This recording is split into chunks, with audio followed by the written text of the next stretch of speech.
Amados, graça e paz da parte de nosso Senhor e Salvador Jesus. A mensagem de hoje, com base em Romanos, no capítulo 8, versos 31 a 39, traz a seguinte verdade: crescer e vencer o grande desafio. É um tema vibrante, é um tema instigante, a nossa vitória em Cristo. O grande desafio, de fato, é vencer em Cristo. E para que a gente vença em Cristo, é preciso entender que Ele é o cabeça. Ele é aquele que está na direção, Ele é aquele que está no governo.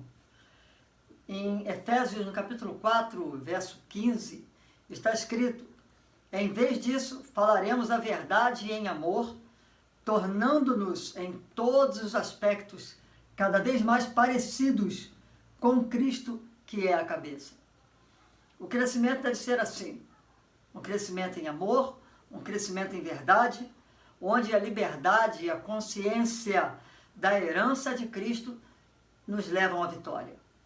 Bem, precisamos falar um pouco sobre vitória.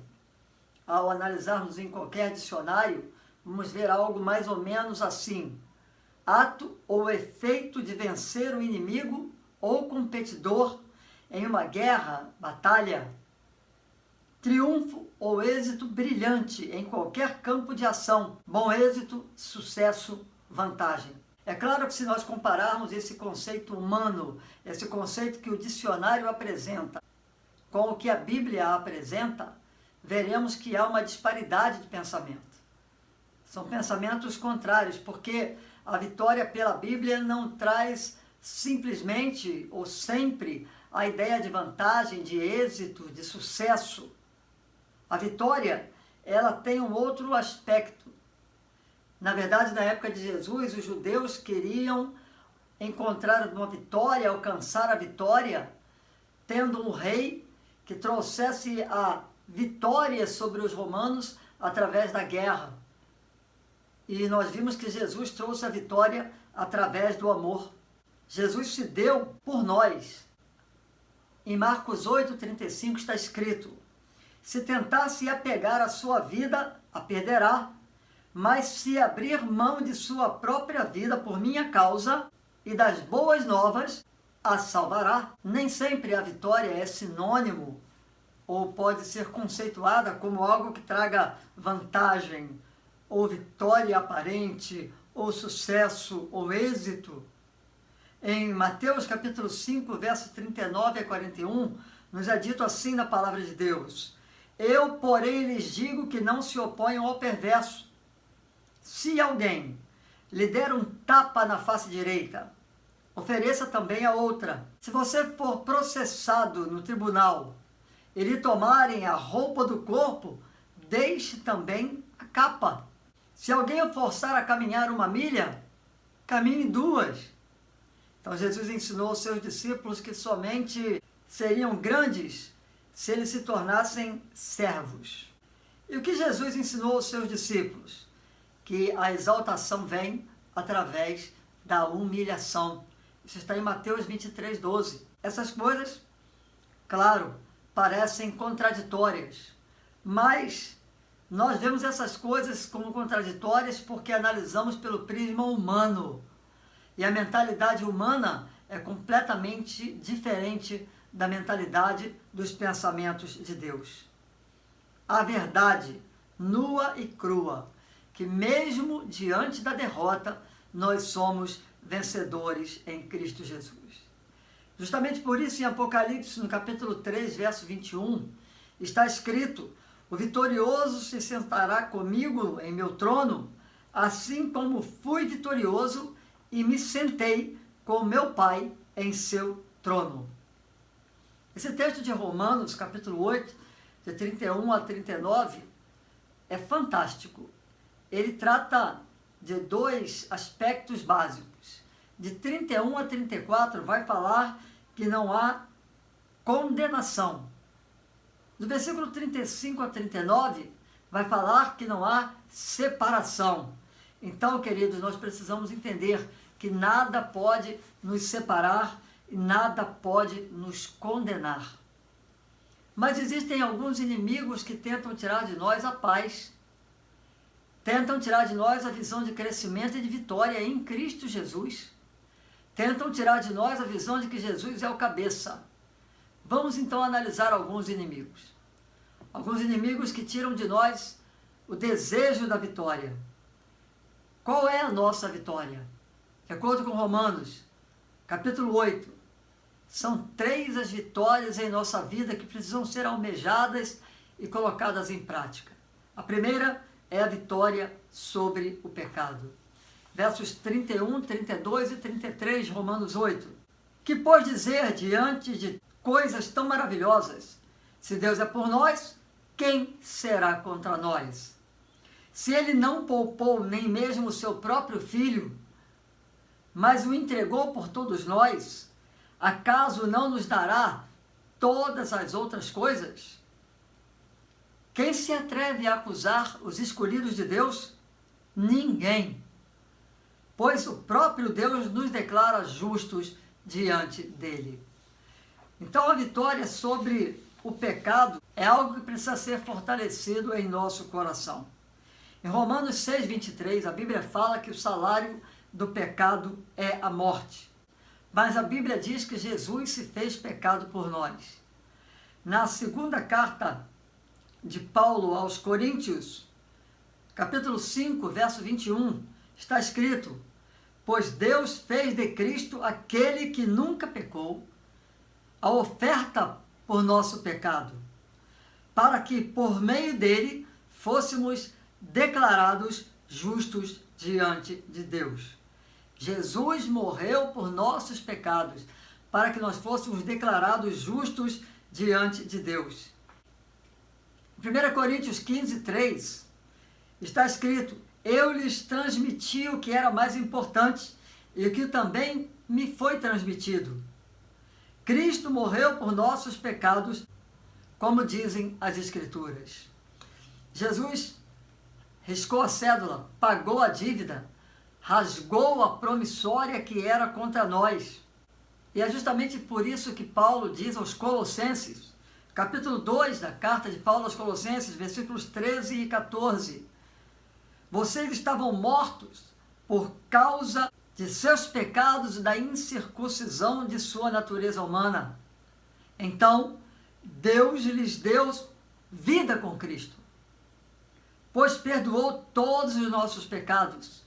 Ele cancelou o registro de acusações contra nós, removendo e pregando na cruz.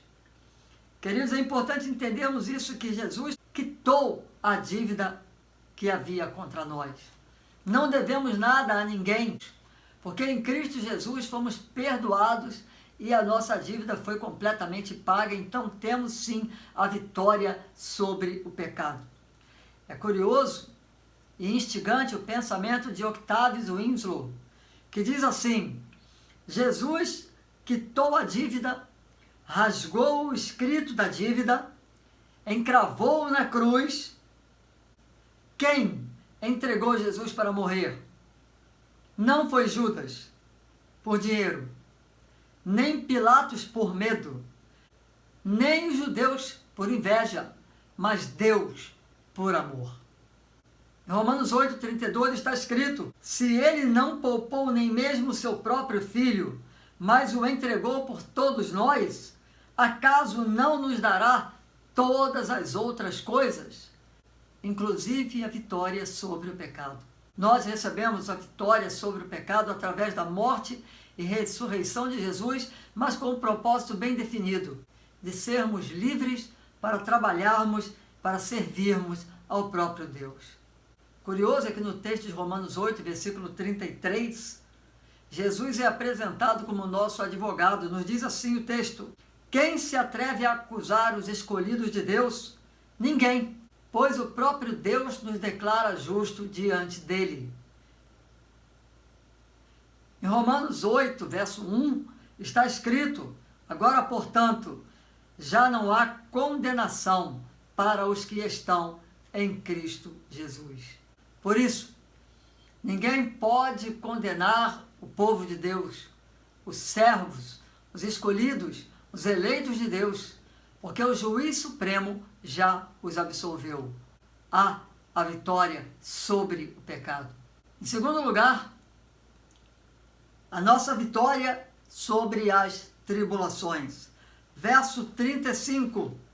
O que nos separará do amor de Cristo? Serão aflições ou calamidades, perseguições ou fome, miséria, perigo ou ameaças de morte? É interessante, o texto fala sobre tudo que nos aflige hoje, é um texto muito atual. E é interessante percebermos que quem está falando isso, nesse verso 35, também dirige a mesma mensagem aos Coríntios, na sua primeira carta. Paulo fala aos Coríntios, no capítulo 11, de 23 a 28, sobre isso, que há vitória sobre as tribulações e nada pode nos separar do amor de Deus que está em Cristo Jesus. Na primeira epístola de João, no capítulo 2, verso 1, está escrito: meus filhinhos, escrevo-vos estas palavras, para que vocês não pequem. Se, contudo, alguém pecar, temos advogado que defende nossa causa diante do Pai, Jesus Cristo, aquele que é justo. Prestem atenção nisso. Ser vitorioso não é passar pelo sofrimento, mas sim ser fortalecido enquanto o enfrentamos.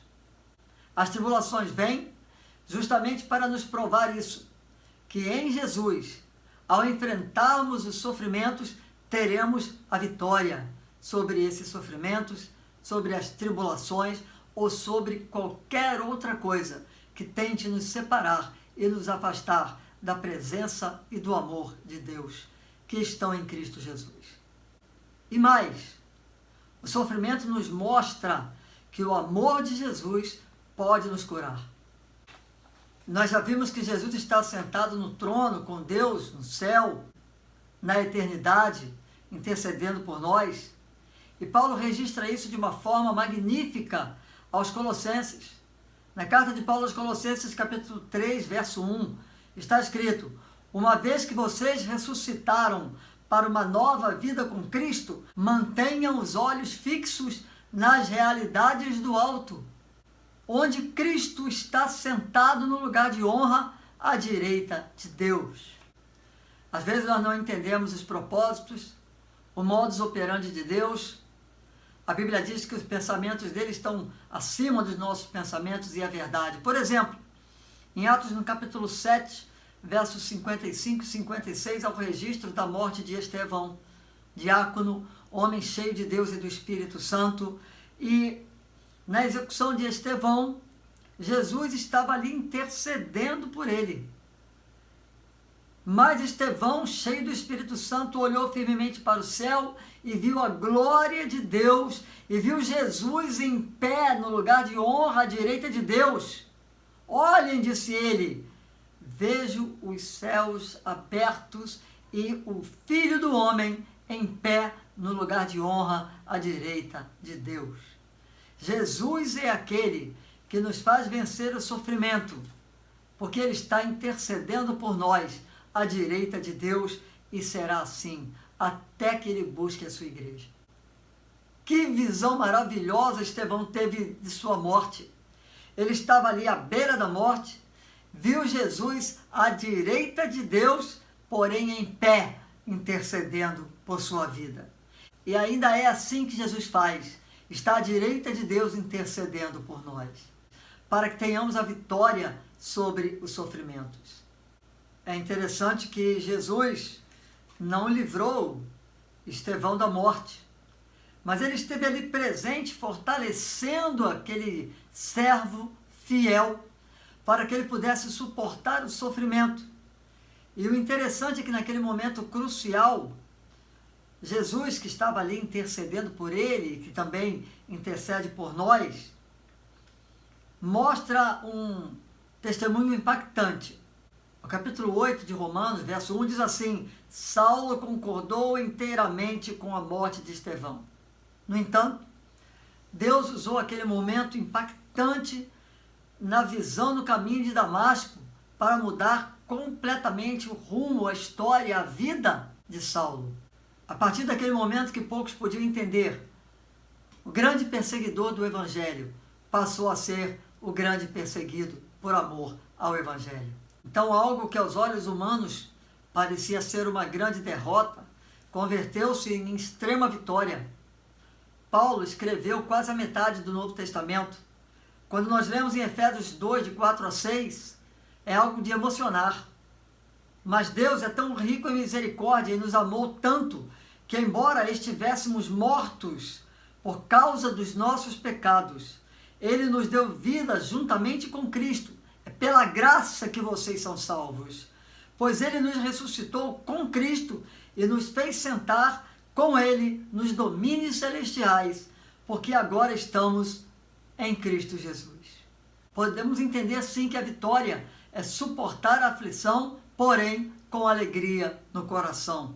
Em Tiago, capítulo 1, verso 2, nós vemos: meus irmãos, considerem motivo de grande alegria sempre que passarem por qualquer tipo de provação.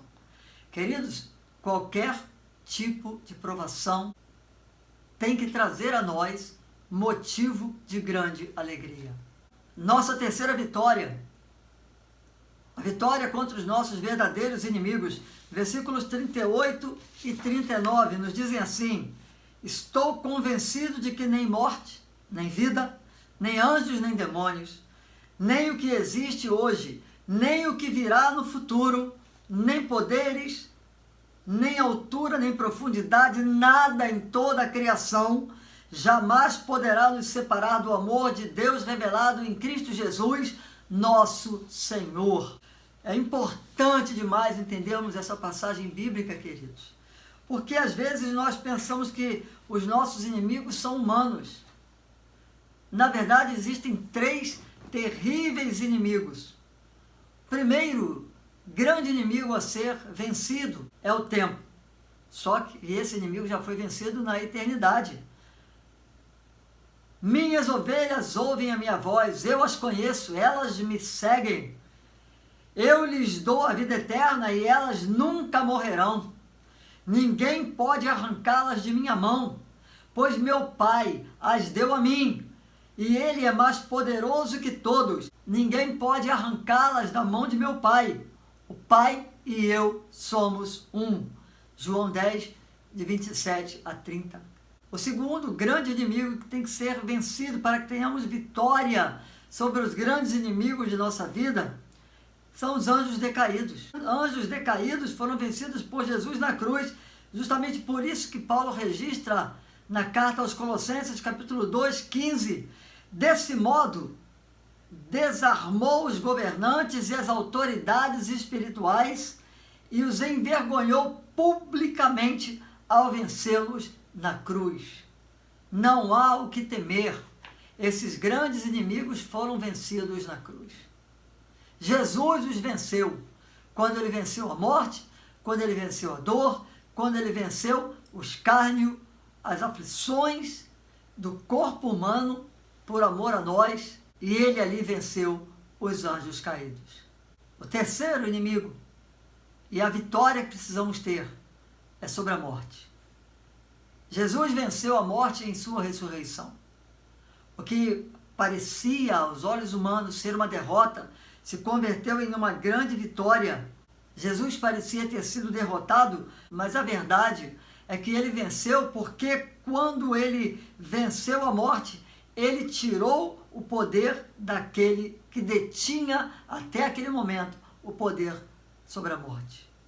Em Hebreus 2,14 está escrito: visto, portanto, que os filhos são seres humanos, feitos de carne e sangue, o Filho também se tornou carne e sangue, pois somente assim ele poderia morrer, e somente ao morrer destruiria o diabo que tinha o poder da morte. É a Bíblia que fala isso. Jesus venceu os 3 inimigos: o tempo, os anjos decaídos e a morte. Pode ser que nesse momento alguns estejam se perguntando: ora, se Jesus venceu todos esses inimigos, como esses inimigos tentam me derrotar a cada instante? Nada melhor do que a própria palavra para nos trazer essa explicação. Efésios, capítulo 6, de 10 a 20. Caminhando já para a conclusão desse sermão. Uma palavra final: sejam fortes no Senhor e em seu grande poder. Vistam toda a armadura de Deus para que possam permanecer firmes contra as estratégias do diabo. Pois nós não lutamos contra inimigos de carne e sangue, mas contra governantes e autoridades do mundo invisível, contra grandes poderes neste mundo de trevas e contra espíritos malignos nas esferas celestiais. Portanto, vistam toda a armadura de Deus, para que possam resistir ao inimigo no tempo do mal. Então, depois da batalha, vocês continuarão de pé e firmes. Assim, mantenham sua posição, colocando o cinto da verdade e a couraça da justiça. Como calçados, usem a paz das boas novas, para que estejam inteiramente preparados em todas as situações. Levantem o escudo da fé para deter as flechas de fogo do maligno. Usem a salvação como capacete e empunhem a espada do Espírito, que é a palavra de Deus. Orem no Espírito em todos os momentos e ocasiões. Permaneçam atentos e sejam persistentes em suas orações por todo o povo santo. E orem também por mim. Peçam que Deus me conceda as palavras certas, para que eu possa explicar corajosamente o segredo revelado pelas boas novas. Agora estou preso em corrente, mas continuo a anunciar essa mensagem como embaixador de Deus. Portanto, orem para que eu siga falando corajosamente, em nome daquele, como é meu dever. Queridos, nós somos desafiados por inimigos que já estão vencidos e que eles às vezes não se dão conta disso. Da mesma forma como a Bíblia diz que em Jesus somos mais do que vencedores e às vezes não nos damos conta disso. Mas qual é então a arma? É a própria armadura completa de Deus para vencermos o tempo, os anjos caídos e a morte. É interessante um comentário que se encontra na Bíblia de Estudo de Genebra. E esse comentário fala exatamente assim: nada no universo está fora do controle de Deus. Por isso, nada pode nos separar de seu amor. Nenhum aspecto da ordem criada e nem qualquer evento ou ser dentro dessa ordem pode pôr fim à nossa alegria pelo amor ativo de Deus por nós em Cristo. E às vezes nós temos medo de tantos inimigos, inimigos pequenos, inimigos banais, e que às vezes assumem uma proporção tão grande. Às vezes lutamos contra tantas coisas que são pequenas aos olhos de Deus. Às vezes olhamos para Jesus, que é aquele que nos traz a vitória, e não o vemos com a importância devida. Jesus quer trazer a cada um de nós a certeza da vitória sobre a morte, sobre o tempo, sobre os anjos caídos. Nada pode nos separar do amor de Deus que está em Cristo Jesus. Nós precisamos atravessar momentos de crise, momentos de tribulação, momentos de dor, de incerteza, de sofrimento, na certeza de que temos a vitória em Cristo Jesus. Concluindo, é maravilhoso quando nós vemos tudo à nossa volta fora do nosso entendimento. Quantas coisas nós buscamos explicação, quando na verdade não precisamos e não podemos buscar explicação, apenas condicionar o nosso coração à aceitação do que Deus nos traz, porque Ele está no controle de tudo. Ele estava no controle de tudo quando o Senhor Jesus foi para a cruz em nosso lugar. Ele estava no controle de tudo quando Estevão foi apedrejado até a morte. Ele estava no controle de tudo quando os mártires do passado perderam a sua própria vida por amor a Cristo. Ele está no controle de tudo quando hoje passamos momentos de incerteza, de ansiedade, de angústia por causa de uma pandemia. Deus quer trazer aos nossos corações a paz de saber que Ele está no controle de tudo e Ele nos ama e Ele não deixará que nada de mal nos aconteça. O Salmo 139, verso 6 nos diz: esse conhecimento é maravilhoso demais para mim, é grande demais para que eu possa compreender. Não há adversário que possa nos vencer. Em Cristo, em Jesus, somos mais do que vencedores. Mas o que nos move é a esperança dos servos de Deus. É sabermos que aqui nós somos apenas peregrinos. É sabermos que nós estamos no caminho certo para a jornada celestial, para a eternidade com Deus, para estarmos lado a lado com o Senhor Jesus. E, queridos, é importante percebermos que Paulo levou essa mensagem aos filipenses de uma forma linda, poderosa, ungida. Filipenses 3, versos 20 e 21. Nossa cidadania, no entanto, vem do céu e de lá aguardamos ansiosamente a volta do Salvador, o Senhor Jesus Cristo. Ele tomará nosso frágil corpo mortal e o transformará num corpo glorioso como o dele, usando o mesmo poder com o qual submeterá todas as coisas a seu domínio. Haverá um dia, diz a Bíblia, em que todos terão que dobrar os joelhos diante do Senhor Jesus. Mas, infelizmente, estamos vivendo dias em que muitos que se dizem cristãos não têm dobrado os joelhos diante do Senhor Jesus, pedindo que Ele continue vencendo o tempo e as dores do tempo, o sofrimento, as tribulações e as incertezas que elas trazem. Os anjos decaídos que estão nas potestades espirituais nos tentando nos tragar. E a morte que foi vencida na cruz. Creiam, a morte foi vencida na cruz. E quando Jesus disse: eu vim para que vocês tenham vida e vida plena, vida abundante, vida feliz, Ele estava falando a verdade. É isso que Ele quer de cada um de nós. Alguém disse, certamente, que os nossos pés precisam estar na terra, mas nossa cabeça precisa estar no céu.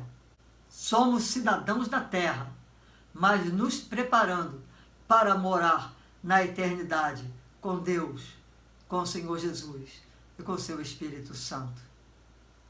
É importante, queridos, entendermos já no final dessa mensagem que isso é crescer. Ter a certeza de que em Jesus estamos salvos e vitoriosos. Crescer e vencer é o grande desafio na vida do crente. Creia e se aposse dessa verdade em nome do Senhor Jesus. Ó Deus de amor, ó Deus de misericórdia e graça, eu invoco a Tua bênção sobre cada servo Teu, sobre cada alma que participou desse momento, ouvindo, prestando atenção, meditando sobre essa singela mensagem. Toca nesses corações, para que haja paz e regozijo, para que haja serenidade de saber que o Senhor é Deus e que crescer e vencer é o grande desafio que precisa ser alcançado, vencido na vida dos Teus servos, e isso só acontece com fé no Senhor e na presença do Cristo vivo. Em nome dele oramos. Amém.